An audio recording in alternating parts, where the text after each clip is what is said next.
Welcome back, everyone, to another deep dive. You know how this works. We take the books and articles that you send us, and, well, we kind of pick them apart, find the nuggets of gold, and we help you get up to speed really, really quickly. And today, we're diving into a book that many of you have been requesting, Start With Why, by Simon Sinek. It's a classic, really, and for good reason. It offers a really valuable framework, I think, for understanding what drives success and inspires action.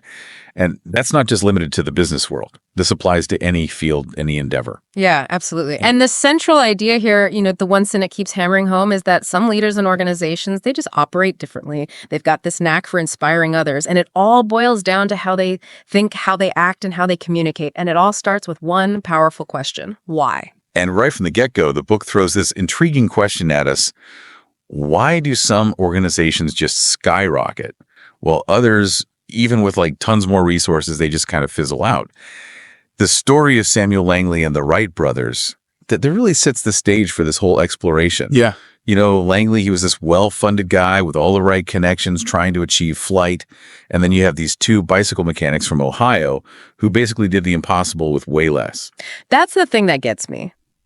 Langley had the money, the clout, the team of scientists, the public support, you name it. Yeah. But it was these two brothers, the Wright brothers, who actually cracked the code of flight. So what was that missing ingredient that propelled one to success and left the other grounded? That's precisely what Sinek tries to answer. And he points to something he calls the golden circle. Okay, the golden circle. I've heard this term thrown around a lot, but can we break it down? It's supposed to be this naturally occurring pattern that explains how inspiration works, right? So what makes up this golden circle? Picture it like 3 circles, each one nested inside the other.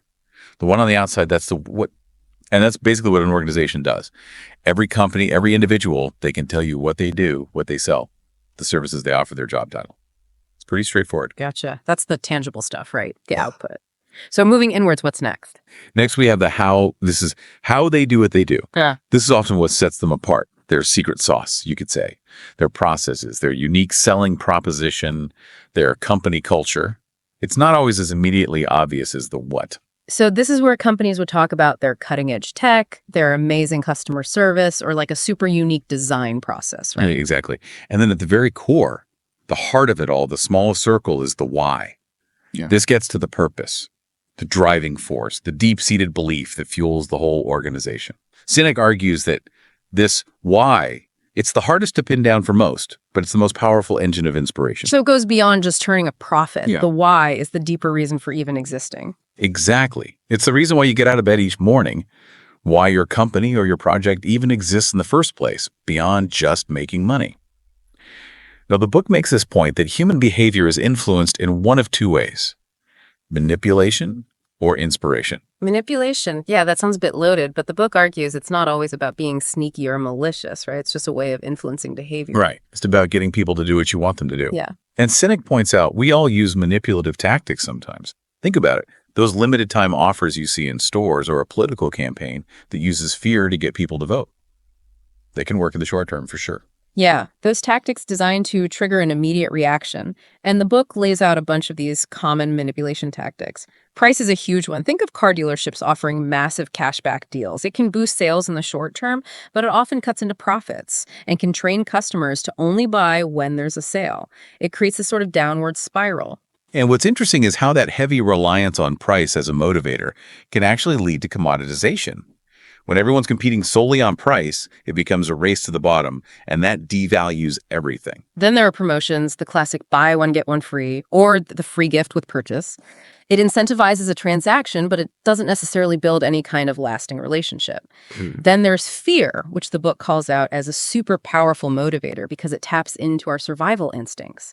Think about how security companies or even health insurance providers frame their messages. Fear can be a powerful motivator for sure, but like price manipulation, it rarely creates genuine loyalty or positive feelings towards the brand. Another tactic is aspiration, playing on people's desires for wealth status achievement, the whole get-rich-quick schemes. And then there's peer pressure, using our need to fit in and be part of the group. That's often seen in celebrity endorsements or most popular lists. Right. All of these tap into those external motivators. And finally, there's novelty, the constant addition of new features to try and differentiate a product. The book uses the example of toothpaste aisles, overflowing with options that aren't really true innovations. Yeah, it's about making small tweaks rather than a radical shift, like the difference between a slightly better flip phone and the first iPhone, which completely revolutionized the mobile phone. And Sinek's argument is that all of these manipulative tactics, they share some common traits. They're transactional. They often come at a cost, whether that's financial or to the brand's image. And their effectiveness is usually fleeting. They don't really build any deep commitment. Which brings us to the other side of the coin, inspiration. And that's where the why takes center stage, right? It's about people buying into your belief, not just what you're selling. Exactly. The book uses a great example from the early days of MP3 players. Creative Technologies, they launched their player focusing on the what, boasting about its 5 GB storage capacity. Then Apple comes along with the iPod and their message is 1,000 songs in your pocket. They focused on the benefit, the feeling, the why. That's a great point. It wasn't about the technical specs. It was about the emotional impact, the value proposition at a deeper level. Exactly. And Sinek goes on to suggest that this golden circle framework isn't just some theory, it's actually rooted in the structure of our brains. Oh, that's interesting. How does it tie into our biology? Well, the 3 circles of the golden circle, they directly correspond to different parts of the human brain. The outermost layer, the what, that aligns with the neocortex, the part responsible for rational thought, analytical thinking, and language. Okay, so that's the part that deals with facts and figures, features, and benefits. Right. And then the inner circles, the how and the why, they correspond to the limbic brain. Yeah. This is the part of the brain that governs our feelings, trust, loyalty, and decision-making. And here's the kicker. It doesn't have the capacity for language. So that explains why it's so hard to put our gut feelings into words or explain why we instantly trust someone. Exactly. Those gut decisions, the ones that just feel right but are hard to explain logically, that's the limbic brain at work.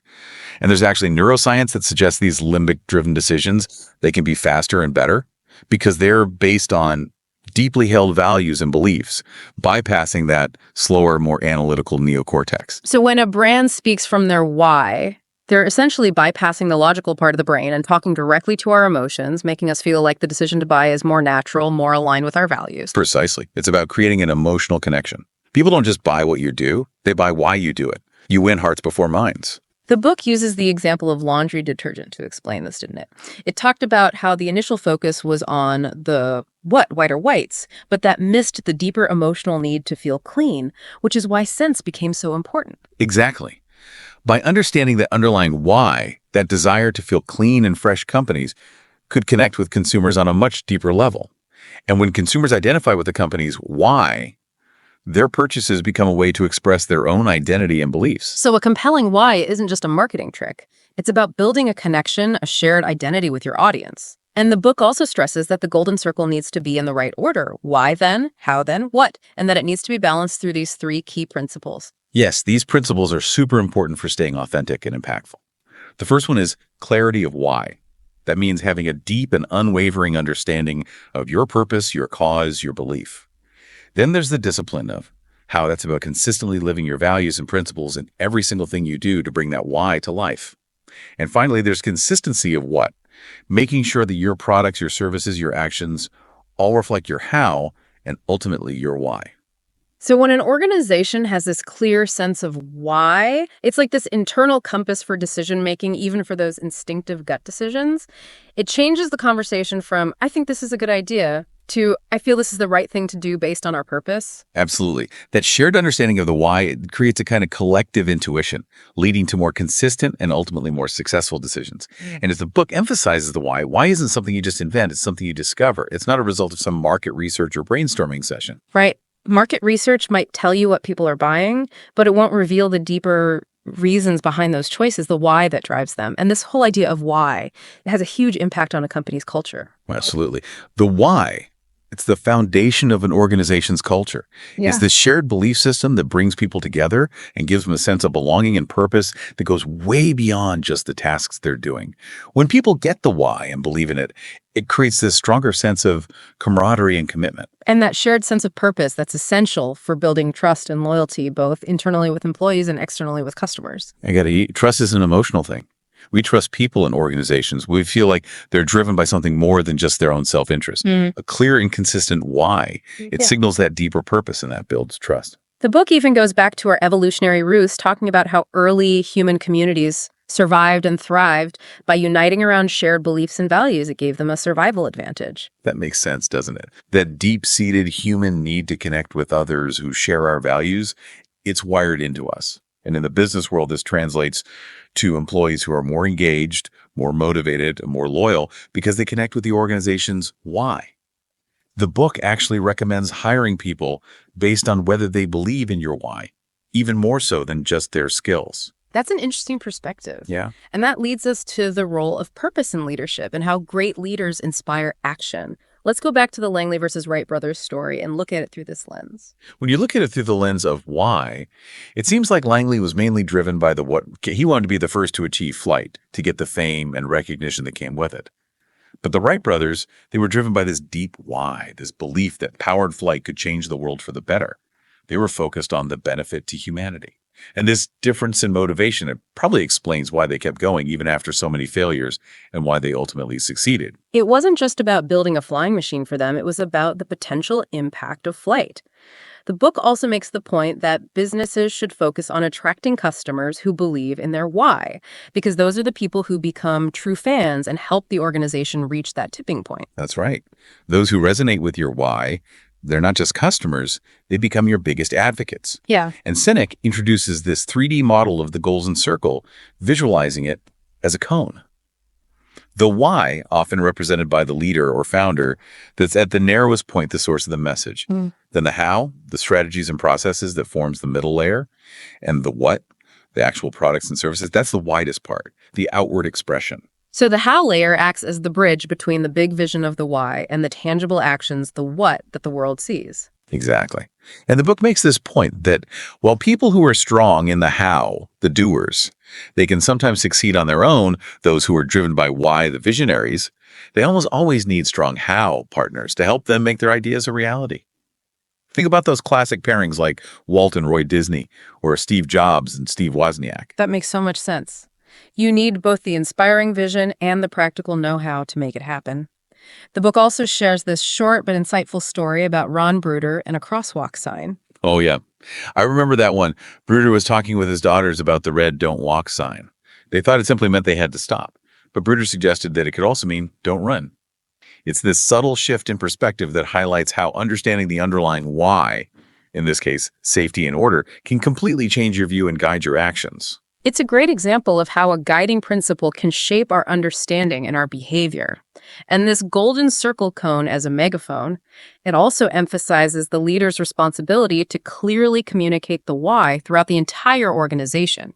When the why is clear and consistent, it empowers everyone at every level to make decisions that are aligned with the original vision.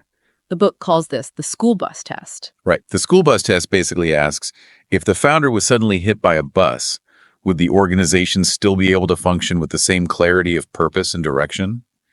And the book also brings up this cautionary tale about how the why can get diluted as organizations grow and change. This is a really important point. The example of Walmart after Sam Walton passed away is a great illustration. The original why of serving people that seemed to get overshadowed by the how of constantly lowering prices. Exactly. The focus shifted to the how, to those low prices. Yeah. And some people argue that this led to some unintended consequences, issues with customer service and employee relations, which might have strayed from Walton's original people-centric why. And there are plenty of examples of founders like Bill Gates, Michael Dell, and Howard Schultz who came back to their companies when they felt like the core why was fading. That just shows how crucial it is to stay connected to that original purpose. And this idea applies to our individual careers too. The book suggests that real fulfillment and success come from pursuing our own personal why, constantly improving our how, and letting that manifest in our what. We start feeling dissatisfied when our actions and our results become disconnected from our core purpose.